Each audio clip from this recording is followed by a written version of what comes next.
Good morning students. Class 7 का Hindi first की book में तीसरा पाठ आज हम शुरू करेंगे, जिसका नाम है मेरे पिता प्रेमचंद। ये जो अध्याय है ये लिखा है प्रेमचंद जी के पुत्र अमृत राय ने। इस अध्याय में अमृत राय जी अपने पिता के विषय में बता रहे हैं कि वो कैसे व्यक्तित्व के आदमी थे, उनका जीवन कैसा था और वो किस प्रकार अपना जीवन व्यतीत करते थे। तो चलिए अपना अध्याय शुरू करते हैं। प्रेमचंद एक बहुत ही सीधे साधे बेलोस यानी कि खुश और सबसे मोहब्बत करने वाले आदमी थे। जो लोग उनके संपर्क में आते थे उन्हें प्रेमचंद का यही रूप देखने को मिलता था। वे घर में भी ऐसे ही रहते थे और घर के बाहर भी ऐसे ही रहते थे, यानी कि घर और बाहर दोनों में ही उनका जो बर्ताव था वो एक जैसा था, उसमें कोई भी द्रोंगापन नहीं था। जैसे झील का पानी जो होता है वो एकदम साफ और पारदर्शक होता है, यानी कि आर पार देखा जा सकता है, उसी प्रकार का व्यक्तित्व जो था वो प्रेमचंद जी का था। यही उस आदमी की सबसे बड़ी महानता थी कि किसी तरह महान नहीं था। ये उस आदमी की सबसे बड़ी महानता थी कि वो किसी भी तरह से महान नहीं थे, यानी कि सारी अच्छाइयाँ उनके अंदर होते हुए भी वो कभी भी अपने आप को महान नहीं मानते थे। उनके कपड़े लत्ते, तौर तरीके, बोलचाल, रहन सहन सब बिल्कुल एक साधारण निम्न मध्यम वर्ग के आदमी की तरह था। जैसे आज हम अपने आसपास देखते हैं, सब लोग अपने घरों में रहते हैं, अपने बच्चों में खुश रहते हैं, बच्चों के लिए सब कुछ करते हैं, इस तरह के ही ये व्यक्तित्व के आदमी थे। अब उनका जो हुलिया था उसके विषय में अमृत राय जी बता रहे हैं। वो घुटनों से ज़रा ही नीचे तक पहुंचने वाली धोती पहनती थी और उसके ऊपर एक गाढ़े का यानी कि मोटे सूती कपड़े का कुर्ता पहनते थे और पैर में जूता पहनते थे, यानी कि कुल मिलाकर उनका जो पहनावा था वो देहाती की तरह था, जिन्हें कपड़ा भी पहनने की तमीज़ नहीं थी और उन्हें यह भी मालूम नहीं था कि धोती कुर्ते पर चप्पल पहनी जाती है या पंप यानी कि जूता। अमृत राय जी कहते हैं कि उन्हें अच्छी तरह से याद है कि उन्होंने सस्ते का ख्याल रखते हुए किरमिच का जूता पहना।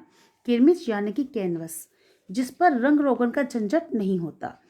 वो अपने सस्ते का ख्याल रखते हुए उन्होंने किरमिच का जूता पहनते थे, जिस पर कोई भी उन्हें रंग रोगन नहीं करना पड़ता था और जूतों पर सफ़ेदी पोतने की मुसीबत से उन्हें छुटकारा भी मिला रहता था। इसलिए वे किरमिच कैनवस के ब्राउन रंग का जूता ही पहनते थे। अब लेखक यहाँ पे बता रहे हैं कि उन्हें वो बात याद है कि जब उनके दोनों पैर की जो कानी उंगली, छोटी उंगली होती है, वो जूते को चीरकर किस तरह से बाहर निकली रहती थी।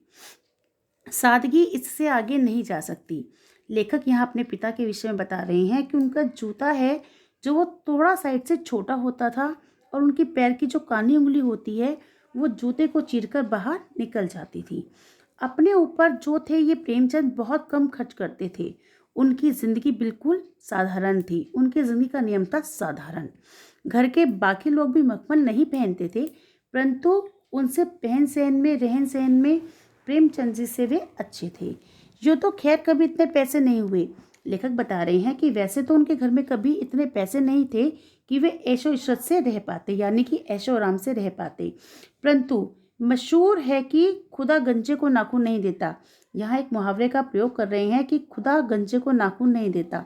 क्यों नहीं देता? यदि गंजे को नाखून देगा तो वो अपने ही सिर को नोच नोच के जख्मी कर देगा। इसलिए यहाँ पे इस उपमा को लिया है अमृत राय जी ने। यदि घर में पैसे होते तो शायद उनके परिवार का जो परिवार का जो माहौल है वो थोड़ा अलग होता, परंतु यही आगे एक बात और बता रहे हैं लेखक। देखिए, लेखक कहते हैं कि जहाँ तक मैं समझता हूँ उस आदमी को ऐशो इशरत की भूख या हवस भी नहीं थी। यहाँ लेखक अपने पिता के विषय में बता रहे हैं कि पैसे तो भगवान ने नहीं दिए थे, परंतु जहाँ तक लेखक ने अपने पिता को जाना था उन्हें ऐशो आराम की भूख या हवस भी नहीं थी। उनकी ज़िंदगी में ऐसे कई मौके आए जब ऐशो आराम की सुनहरी गलियां उनके लिए खुली। उन्हें ऐसे बहुत सारे मौके मिले।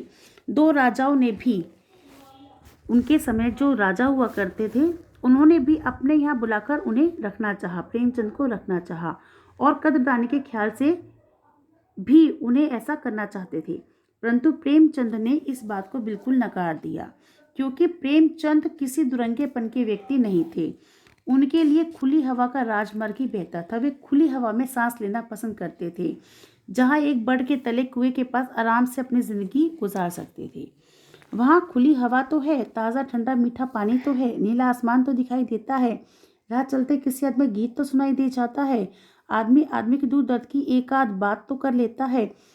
ये थे प्रेमचंद के विचार अपने विषय में कि अगर वो स्वतंत्र हैं, अपनी आज़ादी से जीते हैं, तो उन्हें ये सब जो आराम है वो मिलते हैं।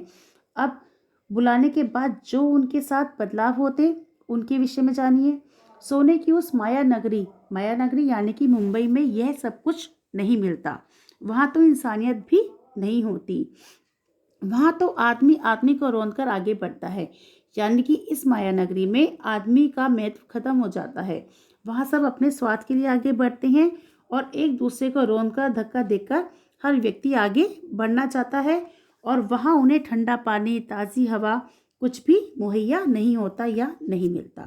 अब प्रेमचंद जी ने इसलिए अपने सारे जितने भी उन्हें राजा बुलाते थे, उन्हें ऑफर देते थे, बुलावा देते थे, उन्हें सबको मना करते थे। अब उन्होंने जो था इस माया नगरी की तरफ देखने का जो ख्याल था वो ही पूरा अपने मन से निकाल दिया था और ऐसा उन्होंने किसी आवेश में आकर नहीं किया था। जीवन के एक संयत, गंभीर, सौम्य, दृढ़ निश्चय के रूप में किया था। दुनिया के नुक्ते से कोई चाहे उन्हें बेवकूफ़ कहे और कहता रहे, उन्हें इस बात से कोई फिक्र नहीं थी। अगर उनमें भी दगा फरेब की अकल होती, बहुरूपिया बनने की कला होती, गिरगिट की तरह रंग बदलना आता, अभिनेता की तरह समाज के रंगमंच का उपयोग करने की कला आती, तो निश्चय ही उन्होंने भी अपने झंडे गाड़ दिए होते, 10, 20, 50 लाख की जायदाद खड़ी कर ली होती। अखबार में उनकी भी छींक का खुलासा निकला करता। लिहाजा इसमें क्या शक है कि बेवकूफ़ तो थे ही, जो दुनिया में दुनिया वालों की तरह रहना उन्होंने नहीं सीखा। यहाँ पे ये सब जो बताया है उसका अर्थ ये है कि जो प्रेमचंद जी थे उन्होंने माया नगरी का जो ख्याल था वो अपने दिमाग से बिल्कुल निकाल दिया। ऐशो आराम से जीने की उनकी इच्छा बिल्कुल भी नहीं थी और ये जो निर्णय था वो उनका किसी आवेश में या जोश में आकर नहीं हुआ था, उनकी सोची समझी और उनके व्यवहार का ही एक परिणाम था।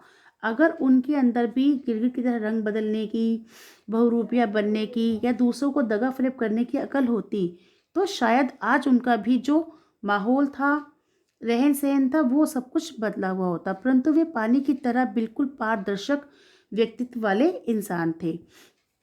यदि वे भी लोगों को धोखाधड़ी देते तो आज उनके पास भी बहुत सारी ज़मीन जायदाद होती। ज़रा सा उनके साथ कुछ होता तो अखबार में उनकी भी खबरें छपती। परंतु वे इस सब दुनिया से, इस प्रकार की दुनिया से अलग रहते थे और अपने आदर्शवादी सपनों की दुनिया में ही जीते थे। अपने इस आदर्शवादी सपनों की दुनिया में जीकर ही उन्होंने जिंदगी भर पैसे की तंगी को झेला। प्रेमचंद जो थे उनके पास अंत में आकर पैसे की तंगी भी आ गई थी, परंतु उन्होंने अपने आदर्शों को नहीं खोया और इतने तंगी उनके पास थी कि वो अपना इलाज भी ढंग से नहीं करवा सके। तो बच्चों, आज हमने प्रेमचंद के विषय में इतना ही जाना और नेक्स्ट क्लास में हम इस चैप्टर को कंप्लीट करेंगे और देखेंगे कि आगे जो लेखक के पुत्र अमृत राय हैं वो अपने पिता के विषय में क्या बता रहे हैं। Thank you.